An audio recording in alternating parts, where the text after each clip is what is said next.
Hi there, thanks for joining. People often think that color mixing is difficult, but most of the times it is not the mixing itself that is difficult, but it is the right perceiving of the colors that you see or the tonal values that you see. If you're not entirely sure which color you definitely see, then it will become very difficult to match it with mixing. And of course we are stubborn and have something called brains. So a lot of the times we think that we know what color we see, but in reality we're maybe way off. So in order to match colors you need to learn two things. You need to learn things about color theory. Now you can look at other videos at my channel for that. But the other thing is trying to get a good judgment of the colors and the tonal values. There are a lot of practical things you can use or do to make this easier. But first let me tell you this, we talk about color, but even more important than color are tonal values, that are the values from dark to light. And we as human beings have great difficulties getting a good judgment of tonal values. And it is because we get tricked. And I can show you very easily. For instance, I have a color here and I put it on my blank canvas on a white canvas. You see, that looks very dark. Now I have a canvas that is sort of middle gray. And I put the same color over there. And then you see, it looks less dark. So our perception of this color is influenced by the surrounding colors and tonal values. And that's what happens all the time. So you can become crazy of this stuff, but it's funny as well. Now this knowledge alone, and that's the funny part, helps a lot already. Because from now on, when you look at a dark part and you see some lighter parts, you will say to yourself, oh wait a minute, I think it's light, but maybe it's still very dark. It may be much more subtle than I think. So that's something to keep in mind. And also, the same color surrounded by other colors makes a lot of difference. And that explains why it's so difficult to judge a color or a tonal value. So, beginners in painting, I always advise, if you want to paint realistically, do a lot of color checking. Just you see a color, you mix it on your palette and you compare if you're correct. With more experience, of course, you will get to a better result sooner, you will make less errors, but still I have to check myself regularly. One simple tool that can make a big change is cutting a hole in a piece of sturdy paper. You can as well paint it light gray or middle gray. I've forgotten to do that in this case. But it has a little bit of a tone. It's not exactly white as you see. But for instance, what color is this? What am I looking at here? I call it yellow, but that is the collection of all colors together is what I perceive as a yellow tulip. But this part, this local part, what kind of yellow is it? Is it even yellow? I don't know. Let's have a look. When I isolate the color, I'm not disturbed by all the surrounding colors now. I can very clearly see what kind of color it is. It makes color matching with paint a lot easier. So the first tool is isolate colors. I was so well prepared, I thought. It doesn't only work for colors, but for tonal values as well. When we go painting, maybe we think, an eye and this eye white, the white of the eye, I'm gonna paint it white. But look, when I isolate, the total picture here is very, very dark, and I see that there's not much contrast between the iris and the eye white and the eyelids. You see? Maybe we see it even better when I take a white side of this piece of paper. You see how dark this is. But here, in the total picture, it doesn't look that dark. We get tricked, our brain gets tricked. So when we would paint this and we did something like this, look at how unrealistically that looks right away. because I've painted here pure white. It's way too light for this area. And same goes for the hair. The hair here, of course, is all a little bit dark. So when I see a lighter part, I immediately remind myself, oh, wait, let's not get tricked by our brain. Chances are that this part still is relatively dark. And when you look, when you compare, that's also a thing you can do. You see that it is nowhere near white. So another thing I do a lot of times is when I see a part like this, the white of the eye for instance, I just look at other parts in the painting or in the photograph to compare. Are there any parts that are lighter? Now in this photograph, for instance, this looks a little bit lighter, and here, and here, and here on the head. But also the edges of the photograph are pure white, nearly pure white.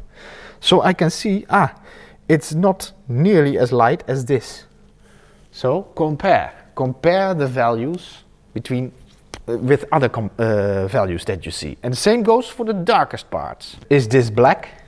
We may paint it black, but then you get into trouble because there are other parts in the photo that are even darker, like here for instance, back side of the head, there, the hair. So you see, it's a puzzle. Now another tool that you can use to check yourself constantly is make use of a palette knife. Mix your colors with a palette knife. When you've mixed the color, you can easily put some paint on the backside of the palette knife, hold it in front of your subject and check if the color matches. And if it doesn't, no problem, that happens all the time, you adjust the color a little bit more, just as long as you need to match the color you see. For checking tonal values, you also can use a tonal value chart. You see all the tonal values from white to black, all the values in between, 10 values in this case. You can check how dark or how light a color really is. It helps a lot. Another useful tool is old pieces of paper. Just put on some of your paint on the backside, on the edge of the paper, put it next to your subject and see if it is matching. Now another thing is starting from gray. A lot of colors in reality are reasonably gray. They are not saturated, so to speak. And some colors also aren't that obvious at first sight. So here for instance on the pavement, these are a little bit sort of strange colors. You cannot identify it at first glance. Chances are that if you start by mixing gray paint and try to match the tonal value first, that you then easily can see what color you need to add. So I will try to demonstrate it with this little part here for instance. First thing I look at is how light or how dark is it. It's a reasonably light color. So I take a lot of white. I add a little touch of black to make it gray. And now I have a look. Oh, it's way too light still. So I add a little bit more black. So I darken the white. Okay. So I start with gray paint in this case, because I find it difficult to see what color it really is. I think I'm getting quite close now, maybe slightly darker. So I add another little bit of black, but that's good enough. So the tonal value now matches a little bit, but now I can clearly see, in this case, it needs a little bit of magenta. It's easy to see. And maybe that's not the only color I need, maybe I need another color as well, but at this moment I can see it lacks magenta. So I add a little bit of magenta and I compare it again. And now you can see I'm right on it for this part, you see? So it was very easy to do. I will show with another color as well. Let's go back to our tulips. We're Dutch after all. let's do this. Let's make it very abstract. This color. First thing I do, in this case, I find it a difficult color. Okay, I interpret it as yellow, but I don't know. If I isolate the color, where's my stuff? I was so well prepared, but now I've lost everything. So again, this already helps. If I do this, you see, I isolate the color. Oh, let's keep it this way. Can I put it here so that it stays this way? You see this isolated color? Okay. I'm gonna make a gray that matches the tonal value first. So I have this gray, I will add some black to it to make it darker, because this is a way darker gray than I had previously. So you see, we get this. I'll check. Is it the same tonal value? Maybe a little bit more. So I just check and check and check. You see?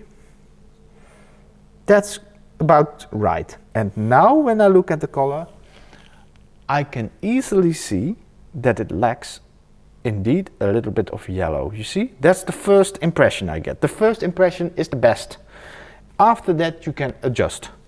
So I take a little bit of yellow and I mix it with the gray.